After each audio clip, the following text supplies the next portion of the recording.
Hello, everyone, and welcome back to another episode of the Kick a Ball podcast. I'm your host for today, Daniel Lang. Today, we have a very special guest, a fellow native New Yorker, Jonah Mednard of Wake Forest, and the Haitian.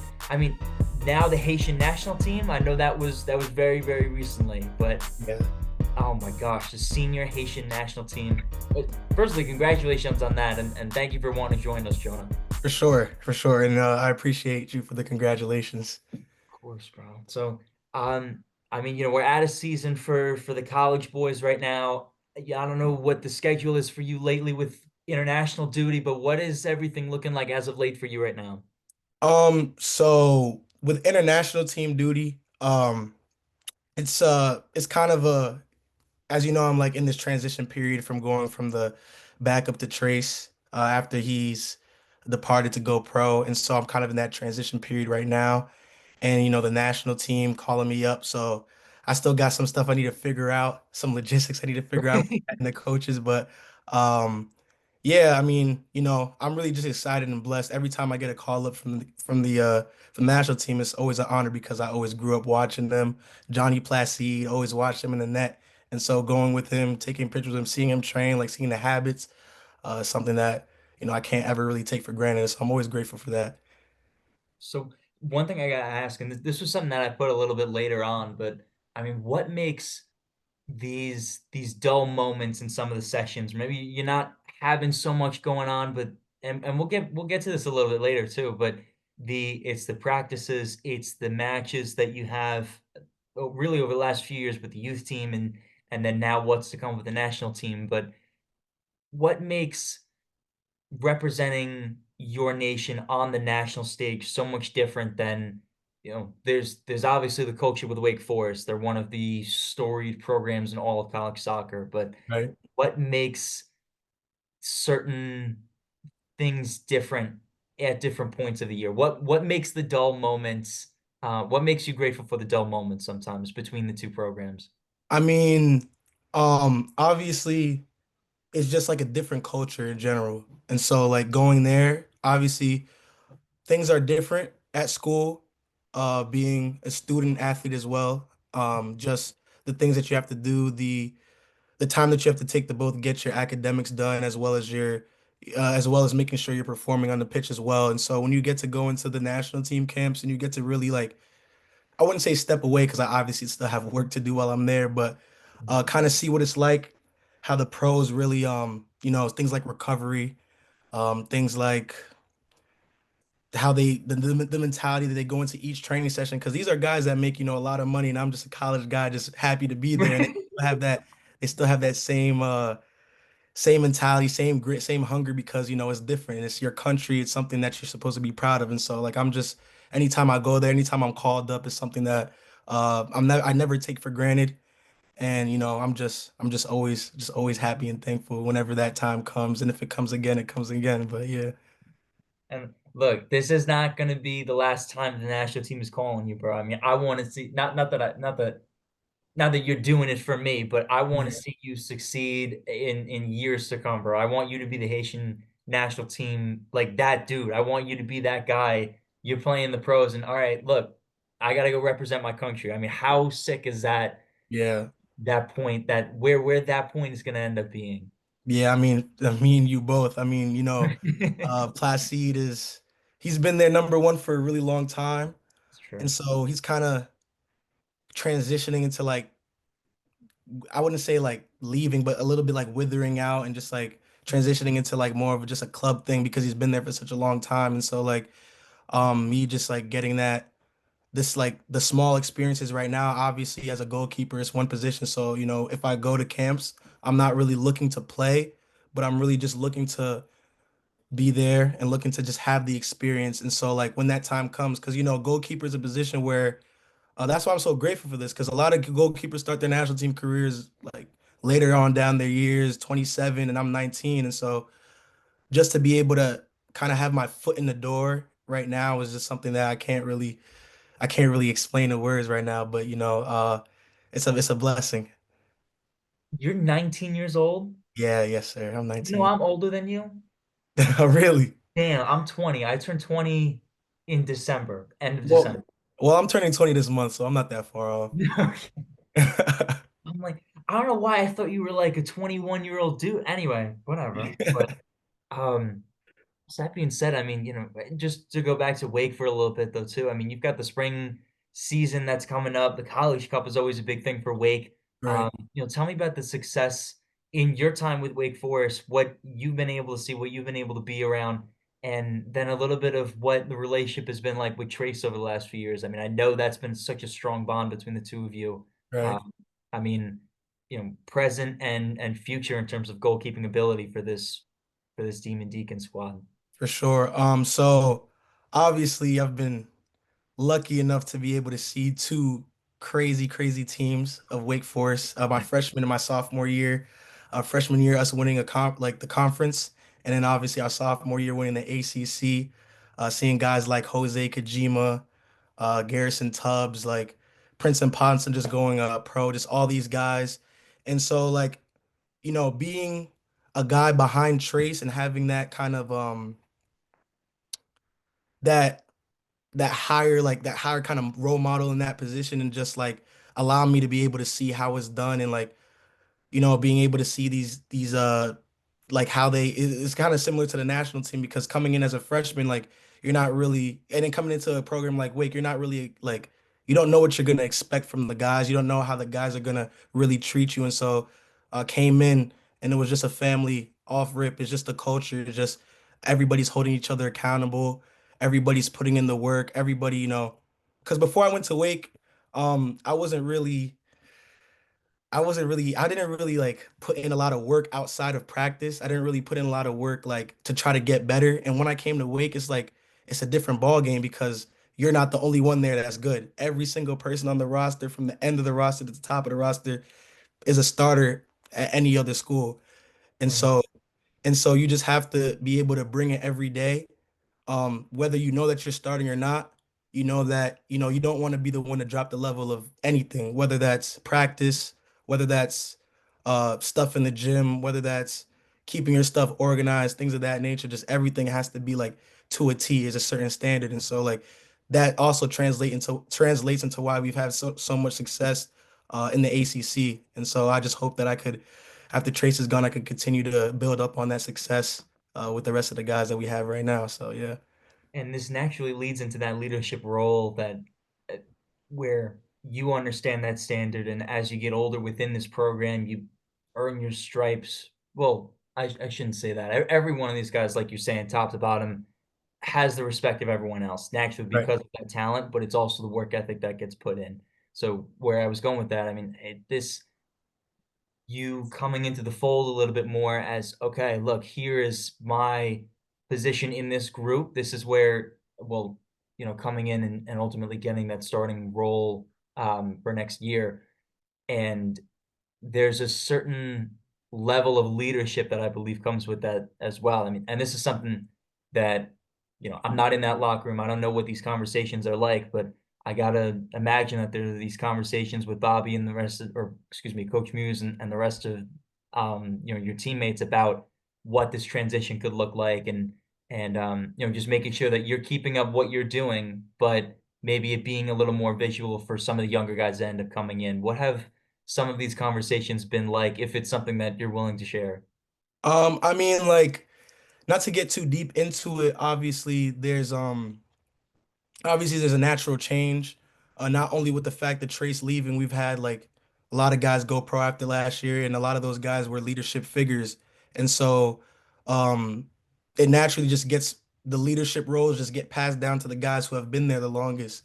And so it just comes with a different standard. It's not really me necessarily being that guy, but it's like the older guys on the team are just naturally held to a higher standard of how you react to if you make a mistake, um, like how you put in your work, how you talk to other guys, your body language, stuff like that. Like the little things are more magnified as the years go on and as you grow in the program. And so that's something that I've experienced so far this semester.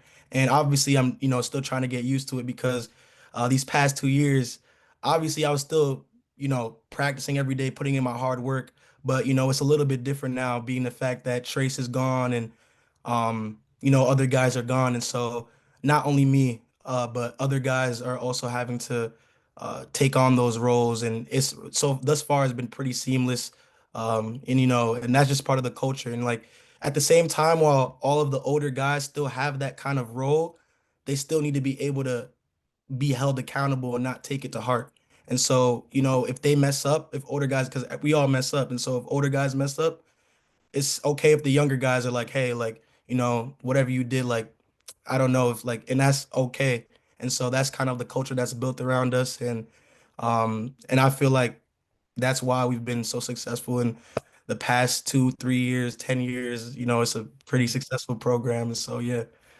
it's something different when, and I've been in a position where I've had to listen to programs or listen to players who've talked about programs where it's not as communicative in that way, where you're able to have these conversations off the pitch and be able to get better, and a freshman can hold an older guy accountable. And I think you're exactly right. That's exactly what leads to this kind of success and the professional output that Wake Forest puts into MLS and different levels all across USL and even abroad, guys. Um, so this even connects a little bit to where I'm going with this after the fact, but you've been here for 2 years and you've been able to get a bit of the time with Wake Forest. And Right. going into a situation where that number one guy, you can only have one goalkeeper out on Exactly. the pitch every time. And you've been willing to stick it out the last 2 years where, no um no shade for other guys where it's not working that first year. I've got to find somewhere else. I've got to go get my stripes and gotta go actually get my time.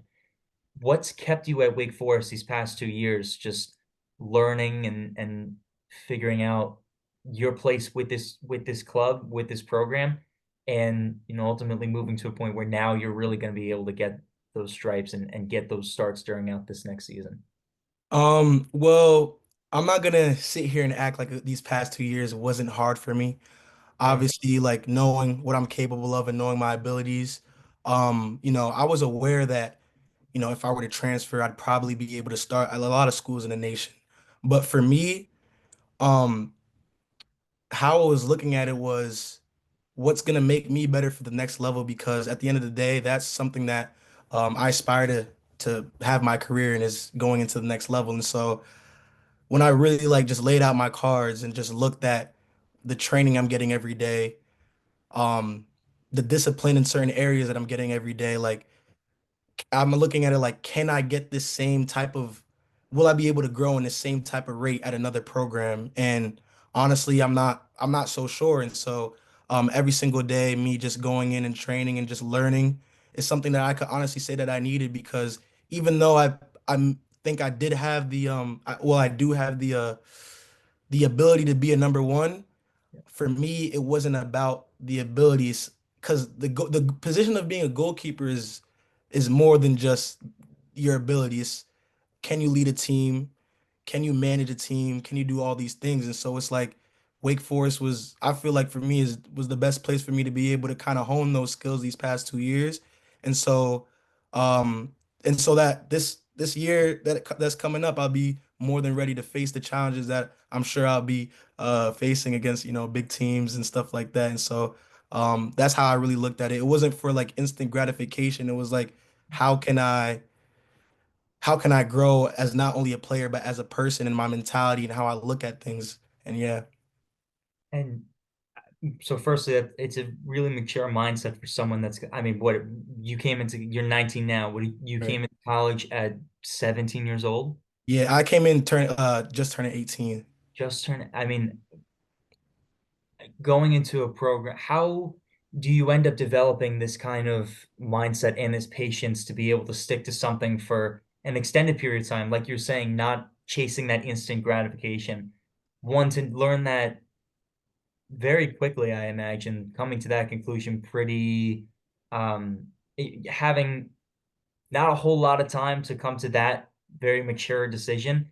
And then, what keeps you, maybe you're having a not so great day and you get some of these little impulsive thoughts about, oh, what if I was at another program, or what if I just go throw my name into the portal right now and I see what happens? What keeps you grounded? What has kept you grounded over these last 2 years? So for me, something that's kept me grounded, it was really just the guys that I have around me. It made it a lot easier because I obviously had my thoughts from outside perspectives on whether I should stay or not. And it's a lot easier to look at it like, oh, I think you should leave because you're not getting the playing time that we think you deserve. Where it's like it's easier to look at it on an outside perspective when you're not really in it and knowing the things that go behind closed doors. And so, um, like just like I said before, just the grind that I had to establish. It's like before I came into college, I like you said earlier, I was just really relying on my athleticism, my just natural ability. And now I'm looking at it 2 years later, like wow, like I'm being able to read a press. I could do things that I wasn't too comfortable with at the beginning. And so I Mhm. just think that the things that I'm learning that I've learned now and like that I kind of saw myself being able to learn these things at an early time. And I realized that being able to learn these things in the long run is way more beneficial to what I could produce as a pro than just going to another program and maybe getting the all the playing time that I want. Because I don't know if I'd be the same player that I am right now if I just called it quits at the beginning. It was like, nah, I don't like what's going on over here. I'm just gonna go in my part ways. But yeah, that's kind of kept me grounded. No, bro. I mean, it's it's like we're yeah, I'm almost relaying this as like a film where we're seeing this build up over the past 2 years, and then now we're gonna get to this point where all of college soccer is gonna see what you really got. I mean, we talked about the athleticism and you become a pretty poly, at least, from watching back some of the U20 games in CONCACAF with Haiti, and games against Mexico and I believe Panama as well. The two ones that I really, really honed in on. But um, I mean, a very polished keeper that you are, that now is really going to be, if you're not paying attention, will take the average college soccer watcher by storm, wondering where you came from. Now your junior year, where but. Yeah, it'll be a great story really to see nonetheless, and I'm rooting for you, man. You got me 100%. Appreciate it, man, for sure. Appreciate it. So, my next real thought with this is moving into the the youth national team and then now the national team. How did these opportunities end up coming about? Do you have citizenship in Haiti? What's your connection to them? And what brought you in front of some of these camps?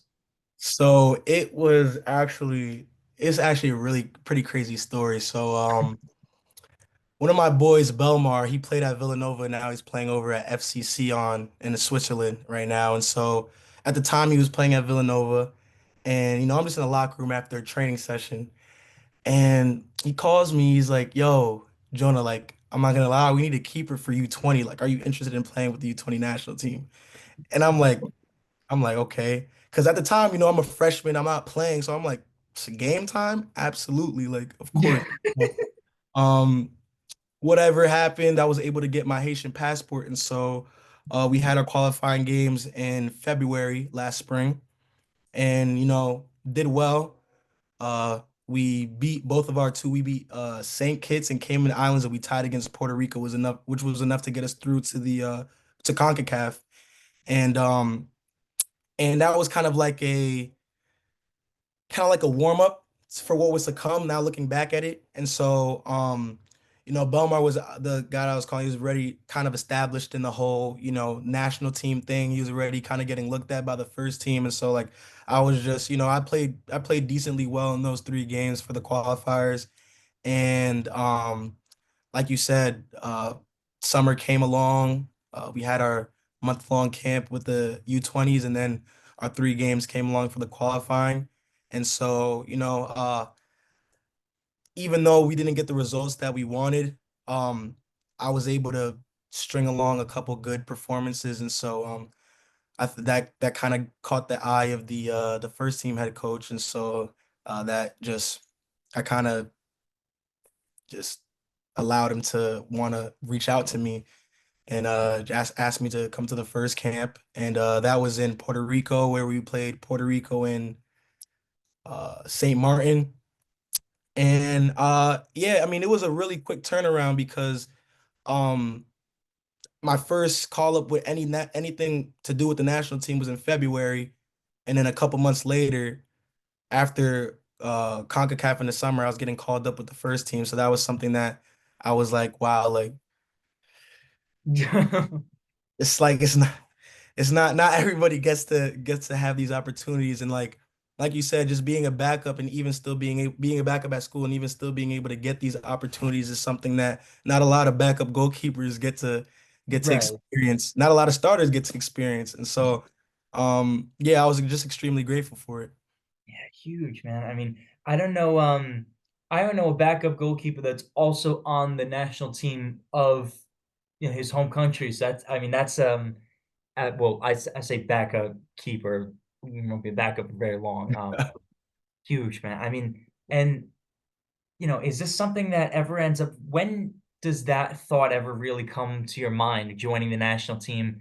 You mentioned stringing together a few great starts and being able to have those good performances, but was this call up completely unexpected? What were just something that was out of nowhere? What do you think?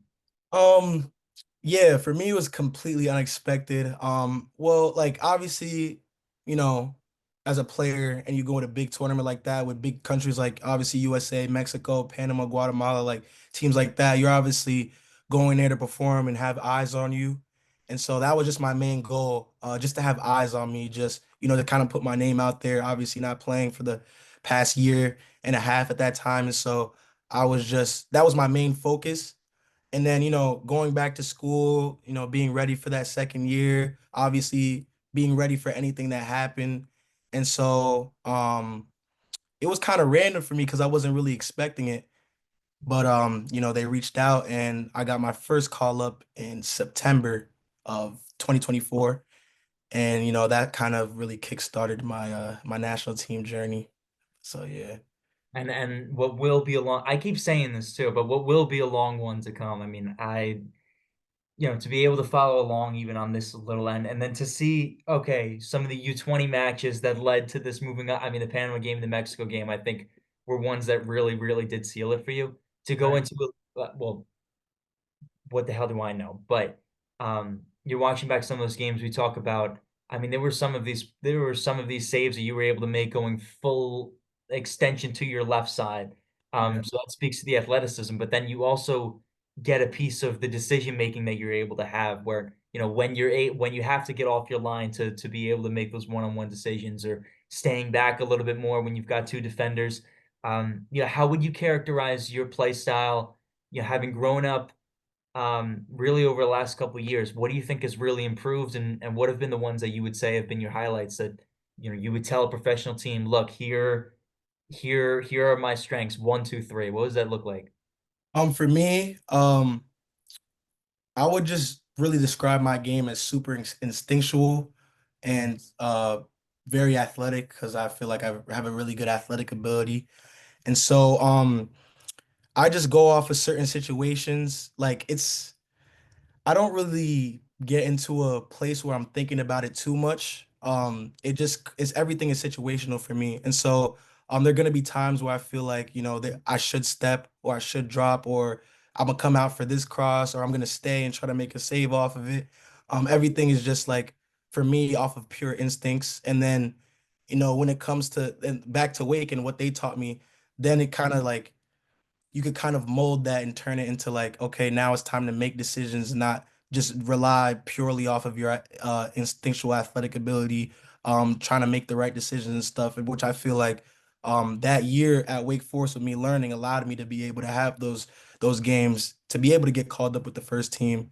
And like I said, I'm not so sure if I were to transfer, if this would even be a thing.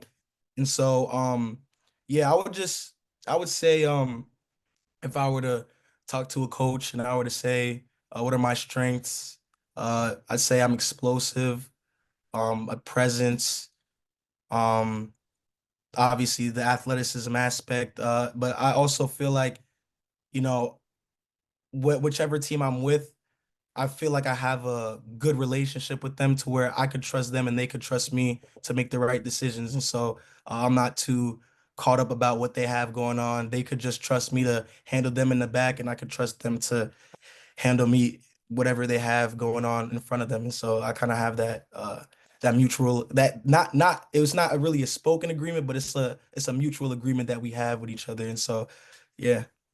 And I think that unspoken agreement, like you talked about, it's so important to a team's success in any aspect because it could be, I mean, it could be building from a team that wants to build from the back. That's the relationship between the back lines. And I've even heard some programs that there will be assistant coaches who will work with their goalkeepers and then also their strikers. And then that is figuring out between, okay, well, how do what's the relationship like? Even though they're not really playing with each other, you see the perspectives on both sides. So from I mean, with this trust that you talk about between the goalkeeper and really the rest of the outfield players, and you having seen this in two different environments, being, I mean, still can't believe that you're 19 years old, Wake Forest and the Haitian youth team.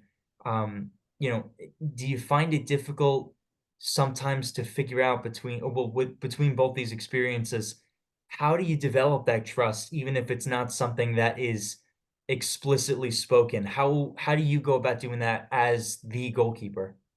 Um, well, to kind of put it like in a blatant kind of way, it's just really just based off of how my players see me play, and they could really just kind of get their trust off of like how I perform.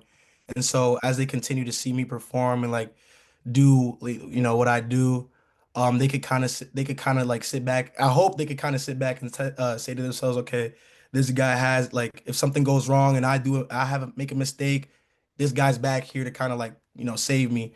And so that's what I kind of look at as goalkeeping. Like, am I there for my defenders when something goes wrong, or like there's a slip up? Like I'm just there to basically clean it up.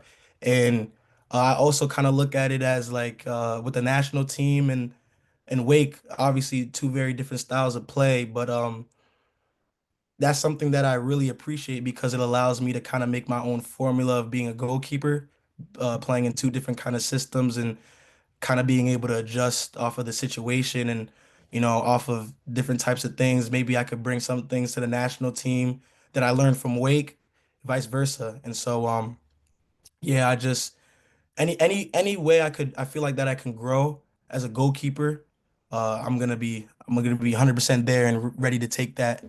And yeah, that's kind of how I look at those kind of situations of being in one area in one environment and then going to another environment and still trying to keep the level high. Very cool. And I appreciate the insight on that too. I appreciate it. So, I'm looking at the shirts that are in the back up on your wall. We've talked a little bit about them really quickly. I mean, we've got the number one from what looks like the national team. I know there's number 12 up there, and I believe a Wake. So this is the number one. That's for my national team. That's CONCACAF. So like, that kind of like kickstarted my national team kind of like journey. Over there in the right corner, the other green jersey, that's a PSG jersey that I had when I was over there. Before when I was like 17, just on a little trial over there.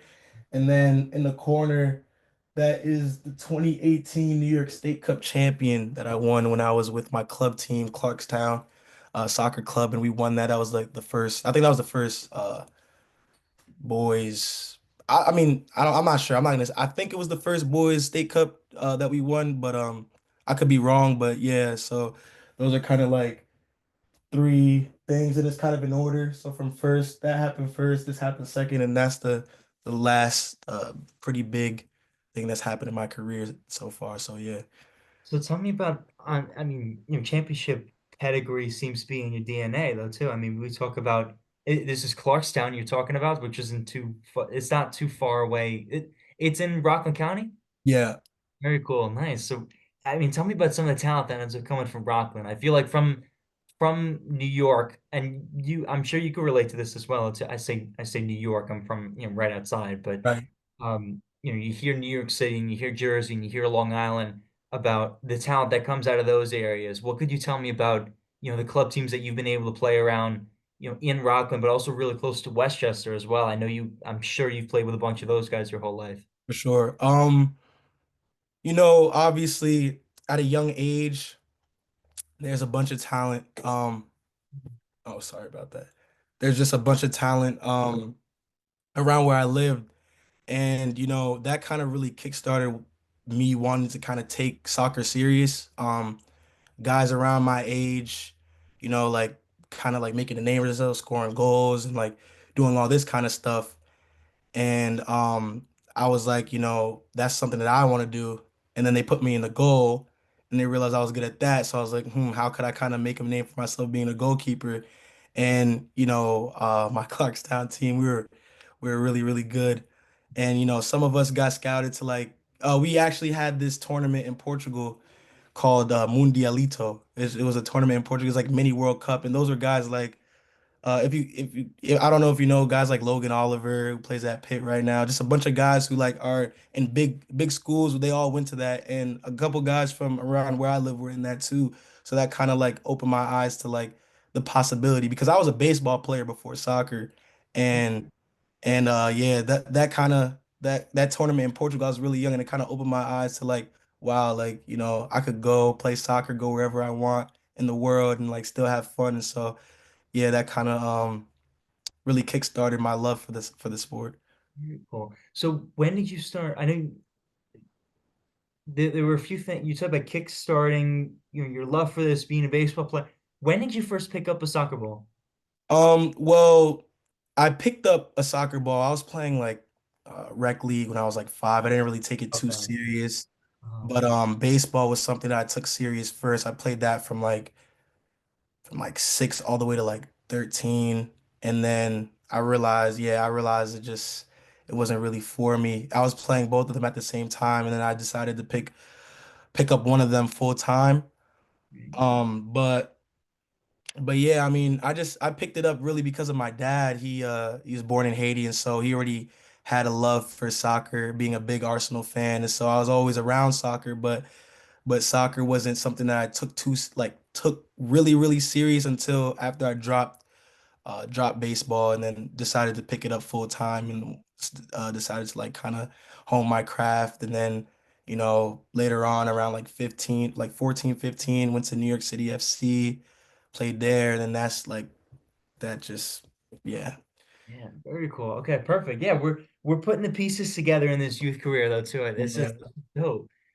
So what position would you have played if you had stuck with baseball, and how, you know, is it still something that you think about sometimes of like, oh, where could this have gone? But, you know, not thinking too far into it because you are on the national team of Haiti, so Right. hard to beat that. But what position would you have played? I was a shortstop. Yeah, so kind of relates to my reaction time of being a goalkeeper, trying to get low, getting those type of the ground balls and stuff like Right. that. But yeah, sometimes I do think about it. My dad always says he's like, "Man, you should have just played baseball. It was too easy for you to been pro by now." But I just wasn't. It just wasn't something that I found too entertaining for me. I wanted something to like. I kind of obviously people when I say that people are like, "Okay, so you thought baseball was too boring, but you decided to be a goalkeeper who mostly around the whole time." But I really kind of look at goalkeeping as it's like everything is on, even though it's a team sport, I think goalkeeping is just a separate sport because at the end of the day, like if you mess up, it's on you. But if you make a big save, it's still on you. And so that's kind of like a on you kind of moment. I kind of like that type of pressure. And yeah, that's why I love this position. Oh, bro, and I know pro clubs will love hearing that. I love the pressure. That's cold, bro. That is sick. Everyone from Wake Forest, every pro team, every scout that's watching this, just perk your ears up a little bit hearing.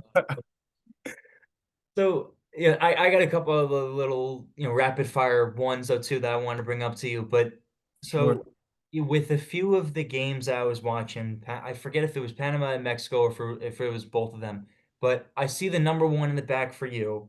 But another number that I know you've worn a little bit was number 12. And so normally I've always thought of it as a substitute number, but it's something that, I've seen, first team men's national team keeper worn, the women's national team keeper worn. You've worn it a few times too. What's the story between the number 12 in some of your matches that you've been able to play it in? So kind of back to the jersey up there. I started with the national team as number one. So when I was going to the camp in Mexico, I was just automatically assuming that, that was gonna be my number. And so once we left the wherever we had our camp at, we went to the CONCACAF, like where CONCACAF gave us our hotel at, and we were just doing this small little media day.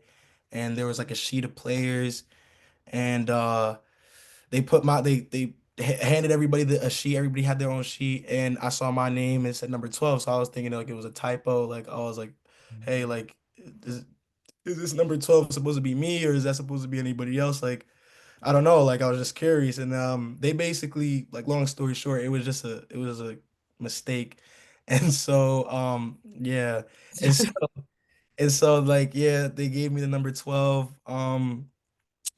And honestly, like, obviously, every keeper wants to be number one. I was a little bit upset at the time, but um, I didn't really let it affect anything too much of what I Right. had to do because at the end of the day, I knew that number 12, number one, number 137, and I had to go inside the goal.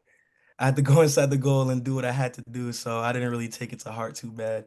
No, right. And you look, you got a job that you got to do. You knew exactly what you knew exactly what you had to do. It was no matter. That's dope though. Yeah. Um, so now the other number that's also been pretty popular for you at least, Mr. Agent Zero. Where has that nickname come from? I know, I know you worn for a little while at Wake Forest, and Yeah. I think Agent Zero was a dope nickname. Who gave you that, or was it something, it would be less cool if you came up with it yourself, but regardless, I think that's still a dope number. And I mean, I'm gonna be calling you Agent Zero if I ever end up calling some Wake Forest games. Um, where did it come from? So basically, back at NYCFC, um, they had numbers, and so one keeper that was already there previously before me already had number one, and so they had 12, 13, and 0. And I wasn't really all for like the actual numbers. I really wanted a singular digit on the back of my jersey, and so I kind of thought 0 was pretty significant because I wanted to signify the fact that my goal is to let in 0 goals, and so I just want 0 on the back of me. And one of my boys, he plays basketball, and he told me that anytime that a basketball player has a number 0, like they just call him Agent Zero. And so he was like, I'm gonna start calling you Agent Zero. And I was like, wait, that's kind of hard. I like Agent Zero, so I'm gonna just keep it going. So that's Russ. That's Russell Westbrook from the Right, Thunder. right. That's Bronny wear 0 for a little bit. They call him Agent Zero. Yeah. I'm trying to think now. I'm like I've been doing these interviews for so long. I've forgotten every other athlete ever. Um, no. Who I'm the actually curious. I don't even really know who really wears 0 like that. Yeah. Yeah. And the nickname's pretty cool. Yeah, no, look, I'm gonna log off and I'm gonna rattle off. I'm gonna remember. Oh, Bradley Beal was Zero for a little. Oh, No, was he? I'm no, not even Bradley sure. B. Oh my God. Yeah, no. Okay, so my 12-year-old self will be pissed off. I used to be able to know, bro. I'm telling you, every number, every player from like every year with the Knicks, with Western Conference, Eastern Conference. I used to be an encyclopedia. Now whatever. That's crazy. This college soccer is taking me too far away from it. Um, And then one other thing that's a little more, important for at least on the Wake Forest side too. I mean, what you guys have been known for, at least over the last few years that I've known this team for, is its involvement within Winston-Salem and a lot of the people that have made up the program. I know just a few weeks ago, the Cox family visited Wake Forest and you guys, and you got to have a lot of conversations with those folks. I mean, tell me how much. Well, there's that, and then there's also the Jenna Wiley game that's toward the end of the season. Tell me how important that this piece of the Wake Forest program is, aside from the soccer, aside from the coaching, the practices, how integral that part of the program really is that ends up making up, you guys as a whole in this program. So just being involved with the community is something that we all take into account at a really high degree. And it kind of reflects what we believe as in our team culture. And so just trying to, help whenever we can. Just to be an overall just a positive outlook for the people of Winston-Salem to kind of look as like, okay, like this is what we know the Wake Forest soccer team, other than the fact that they're really good at soccer. Like we want to be known for what we do outside of soccer, how we can help families. We also do this thing called Bet in a Book, where we go into houses at Winston-Salem. We build beds for them, and as we do that, we also leave like two or three books on each of the beds for the kids to read. And so that's something that we always like do for the community, and something that we will continue to do. And I just feel like it's really important because it allows us to kind of keep ourselves grounded and know that, like there's still more other than footy, even though we all love footy, like there's still more that we could do for the community, and there's still ways that we could be um, positive outlooks for the community. There's ways that you know, there's if a kid sees you on the street, he won't just know you for the fact that you scored a crazy goal. He'll know you for the fact that you came over to his house and built him a bed and took the time out of your day to, like care for him. And so that's something that I always appreciated about the program. And every time we get to do something like that, it's always a great time. No, I mean it's something else when yeah, especially when it's a college program too, because you in North Carolina, it's a bit of an outlier in this case, just because I mean, you've got North Carolina and you've got a lot of teams all across North Carolina, but still a huge state. And Winston-Salem, I know from the experience having been down there for a little